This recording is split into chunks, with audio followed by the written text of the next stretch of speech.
So we're ready for the next instalment of The Butterfly Lion.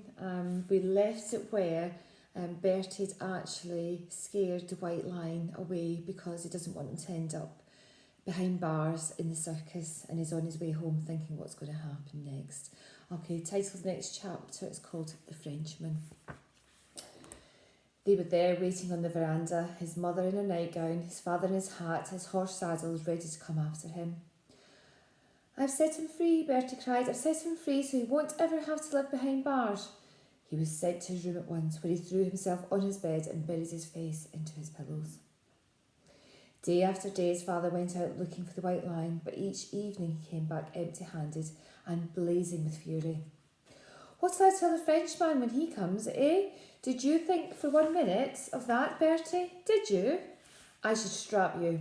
Any father worth his salt would strap you." But he didn't. Bertie spent all day and every day at the fence or up his tree in the compound, or at his bedroom window, his eyes scanning the veld for anything white moving through the grass. He prayed at his bedside every night until his knees were numb. Prayed that his white lion would learn how to kill, would somehow find enough to eat, would avoid the hyenas and other lions too. Come to that, above all, he prayed he would not come back, at least not until the Frenchman from the circus had come and gone. The day the Frenchman came, it rained. The first rain for months, it seemed.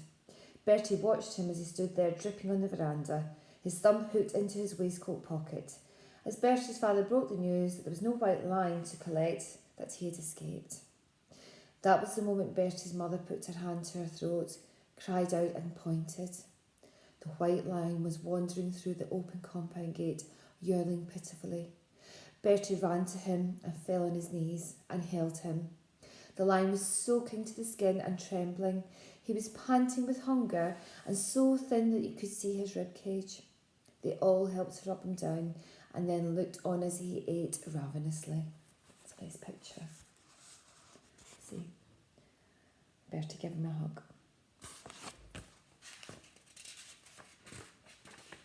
"Incroyable, magnifique," said the Frenchman, "and white, just as you said. White like the snow, and tame too. He will be the star of my circus. I shall call him Le Prince Blanc, the White Prince. He will have all he needs, all he wants, fresh meat every day, fresh straw every night. I love my animals, you know. They are my family, and this lion of yours, he will be my favourite son. Have no fear, young man. I promise you that he will never be hungry again." He put his hand on his heart. "As God is my witness, I promise it." Bertie looked up into the Frenchman's face. It was a kind face, not smiling, yet earnest and trustworthy. But even so, it didn't make Bertie feel any better. "There you see," said Bertie's mother. "He'll be happy, and that's all that matters, Bertie, isn't it?" Bertie knew there was no point in begging. He knew that the lion could never survive on his own in the wild, that he would have to go with the Frenchman. There was nothing else for it. That night, as he lay in the dark together side by side, Bertie made him a last promise. "I will find you," he whispered. "Always remember that I will find you. I promise, I will." The next morning, the Frenchman shook hands with Bertie in the veranda and said goodbye. "He'll be fine, don't you worry. And one day, you must come to France and see my circus, Le Cirque Merlot. It is the best circus in all of France." Then they left, the white lion in a wooden crate rocking from side to side in the back of the Frenchman's wagon. Bertie watched until the wagon disappeared from view. A few months later, Bertie found himself on a ship steaming out of Cape Town, bound for England and school and a new life. As the last of Table Mountain vanished in a heat haze, he said goodbye to Africa and was not at all unhappy. He had his mother with him, for the time being at least, and after all, England was nearer France than Africa was, much nearer. Okay, next chapter is called Strawbridge. The old lady drank her tea and wrinkled her nose in disgust. "I'm always doing that," she said. "I'm always letting my tea go cold." The dog scratched his ear, groaning with the pleasure of it, but eyeing me all the time. "Is that the end then?" I asked. She laughed and put down her cup. "I should say not," she said, and then she went on picking a tea leaf off the tip of her tongue. Up till now, it's been just Bertie's story. He told it to me so often that I almost feel I was there when it happened, but from now on, it's my story too. What about the white line? I had to know. Did he find a white line? Did he keep his promise? The old lady seemed suddenly clouded with sadness. You must remember, she said, putting a bony hand on mine, that true stories do not always end just as we would wish them to. Would you like to hear the truth of what happened, or shall I make something up for you just to keep you happy? I want to know what really happened, I replied. Then you shall, she said. She turned from me and looked out of the window again at the butterfly line still blue and shimmering on the hillside. Whilst Bertie was growing up on his farm in Africa with fences all around, I was growing up here in Strawbridge, in this echoing coal cavern of a house with its deer park and its high wall all around. And I grew up, for the most part, alone. I too was an only child. My mother had died giving birth to me. My father was rarely at home. Maybe that was why the two of us, Bertie and I, got on so well from the first moment we met. We had so much in common from the very start. Like Bertie, I scarcely ever left the confines of my home, so I had few friends. I didn't go to school either. Not to start with, I had a governess instead, Miss Tulips. Everyone called her No Lips, because she was so thin-lipped and severe. She moved around the house like a cold shadow. She lived on the top floor like cook and like nanny. Nanny Mason, bless her heart, brought me up and taught me all the do's and don'ts of life, like all good nannies should. But she was more than just a nanny to me. She was a mother to me, and a wonderful one too. The best I could have had, the best anyone could have had. My mornings were always spent at my studies with No Lips, but all the while I was looking forward to my afternoons out walking with Nanny Mason, except on Sundays when I was allowed to be on my own all day, if Father wasn't home for the weekend, which he usually wasn't. Then I could fly my kites when it was fine and read my books when it wasn't. I loved my books. Black Beauty, Little Women, Heidi. I loved them all because they took me outside the park walls. They took me all over the world. I met the best friends I ever had in those books until I met Bertie, that is. I remember it was just after my 10th birthday. It was Sunday and I was out flying my kites. But there wasn't much wind, and no matter how hard I ran, I just couldn't get even my best box kite to catch the wind and fly. I climbed all the way up Wood Hill looking for the wind. And there at the top I found it at last, enough to send my kite soaring. But then the wind gusted and my kite swirled away crazily towards the trees. I couldn't call it in time. It caught on a branch and stuck fast in a high elm tree in amongst the rookery. The rooks flew out cawing in protest while I tugged at my line, crying in my fury and frustration. I gave up, sat down and howled. That was when I noticed a boy emerging from the shadow of the trees. I'll get it down for you, he said, and began to climb the tree. Easy as you like. He crawled all along the branch, reached out and released my kite. It floated down and landed at my feet. My best kite was torn and battered, but at least I had it back. Then he was down the tree and standing there in front of me. Have a look so you can see. He's there right at the top of the tree, and there she is looking up at him. Okay. Who are you? What do you want? I asked. I can mend it if you like, he said. Who are you? I asked again. Bertie Andrews, he replied. He was wearing a grey school uniform, and one I recognised at once. From the Lion Gateway, I'd often watched them on their walks, 2 by 2, blue school caps, blue socks. You're from the school up the road, aren't you? I said. You won't tell on me, will you? His eyes were wide with sudden alarm. I saw then that his legs were scratched and bleeding. Been in the wars, have you? I said. I've run away, he went on, and I'm not going back, not ever. Where are you going? I asked him. He shook his head. I don't know. In the holidays I live at my auntie's in Salisbury, but I don't like it there. Haven't you got a proper home? I said. Of course I have, he replied. Everyone has, but it's in Africa. That whole afternoon we sat together on Wood Hill and he told me all about Africa. about his farm, about his waterhole, about his white line and how he was somewhere in France now, in a circus, and how he couldn't bear to think about him. But I'll find him, he said fiercely. I'll find him, somehow. To be honest, I wasn't sure how much I really believed at this point about the line. I just didn't think lions could be white. But the trouble is, he went on, even if I do find him, I won't be able to take him home to Africa like I always wanted to. Why not? I asked. Because my mother died. He looked down and pulled at the grass beside him.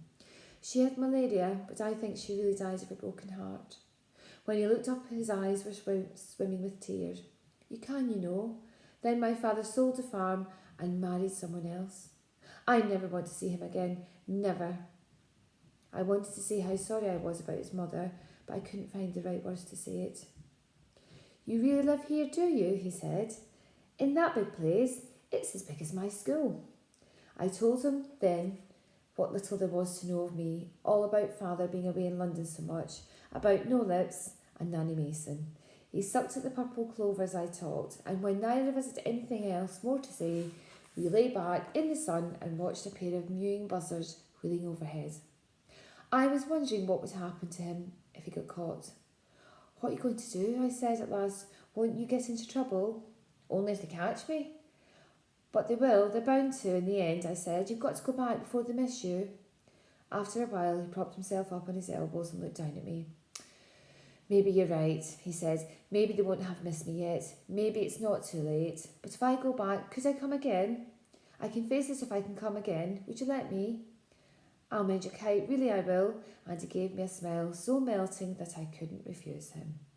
So it was arranged. He would meet me under the big elm on Wood Hill every Sunday afternoon at 3, or as close to 3 as he could. He would have to come through the woods so that he could never be seen from the house.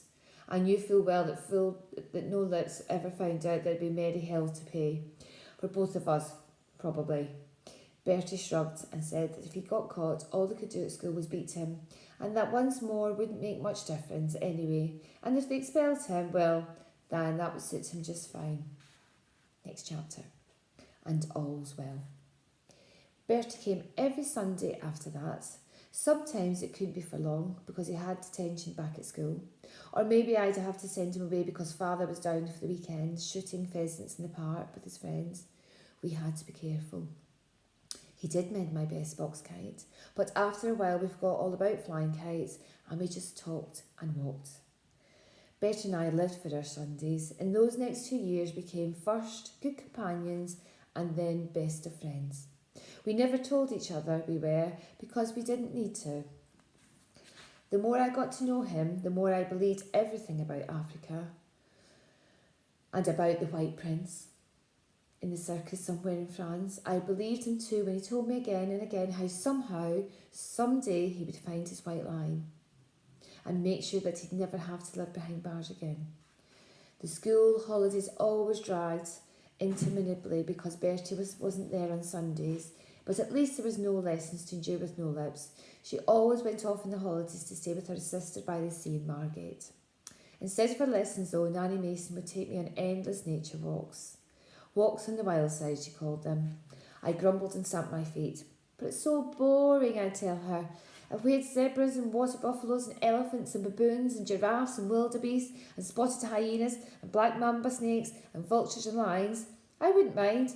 But a few deer, a fox's hole, and maybe a badger set, a dozen rabbit droppings, one robin's nest and some cuckoo pint. Once before I could stop myself, I said, and do you know, Nanny, that white lines in Africa, real white lines? Fancy that, she laughed. You and your fairy tales, Millie. You read too many books. Bertie and I didn't dare write letters to each other in case someone found them and read them. But school term came round again and he'd be there under the elm on the first Sunday at 3 o'clock without fail. What we found to talk about all the time, I cannot honestly remember. He sometimes said how he could never look at a circus poster without thinking of the White Prince. But as time passed, he talked less and less of the White Line, and then not at all. I thought that maybe he had forgotten all about him. We both grew up too quickly. We had one last summer term together before I was to be sent off to a convent school by the sea in Sussex, and he was to go away to college under the shadow of Canterbury Cathedral. We treasured each other's meeting, knowing how few we had left. We were silent in our sadness. The love between us stayed unspoken. We knew it when our eyes met, when our hands touched. We were just so sure of each other. Before he left me that last Sunday, he gave me a kite he'd made in carpentry lessons at school and told me I had to think of him every time I flew it. Then he went his way to his college and I went mine to my convent, and we didn't see each other again. I was always very careful where I flew the kite he'd given me, just in case I lost its grip and it flew up in a tree and couldn't get it back again. I thought that if I lost the kite, it would be like losing Bertie. Forever. I kept it on the top of my cupboard in my bedroom. It's still up there to this day. Now, we did write because we were away from home and it was safe to do so. We wrote letters that talked to each other just as we had done all those years on Woods Hill. My letters were long and rambling about tittle-tattle at school, about how much happy it was at home now that no lips had left. His were always short and his handwriting so tiny you could hardly read it. He was no happier shut inside the walls of his cathedral precinct than he had been before. There were bells, he wrote, always bells. Bells to wake you up, bells for meals, bells for lessons, bells, bells, bells cutting his day into thin slices. How we both hated bells. The last thing he heard at night was the night watchman walking the city walls outside his dormitory window, ringing his bell and calling out 12 o'clock, fine night and all's well. But he knew, as I knew, as everyone knew, that all was not well, that a great war was coming. His letters and mine were full of the dread of it. Then the storm of war broke. Like many storms, it rumbled only distantly at first, and we all hoped it would somehow pass us by. But it was not to be like that. Father looked so grand in his khaki uniform and shiny brown boots. He said goodbye to Nanny Mason and me on the front steps, climbed into his car and was driven away. We never saw him again. I can't pretend I grieved much when the news came that he had been killed. I know a daughter should grieve for a dead father, and I tried to. I was sad, of course, but it is difficult to grieve for someone you never really knew. And my father had always been a stranger to me. Worse, so much worse for me, was the thought that the same might happen one day to Bertie. I just hoped and prayed that the war would end whilst he was still safe at college in Canterbury. Nanny Mason kept saying it would all be over by Christmas, but Christmas came each year and it never was over. I remember Bertie's last letter from college by heart. So I've written a letter, so I'm going to read it out to you. We'll finish it there. Dearest Millie, I am old enough now to join up, so I shall. I have had all I can take of fences and walls and bells. I want to fly free, and this seems to be the only way I can do it. Besides, they need men. I can see you smiling at that. All you remember as a boy. I am over 6 foot now, and I shave twice a week. Honestly. I may not write again for some time, but whatever happens, I shall be thinking of you always. Your Bertie. And that was the last I was to hear of him for a while, at least. Okay, so we'll leave it there, and next time we will start up new chapter, a lot of old Codswallop. Okay, that was a good section. I think you would agree, and I'm excited to read the next one to you soon. Okay, bye.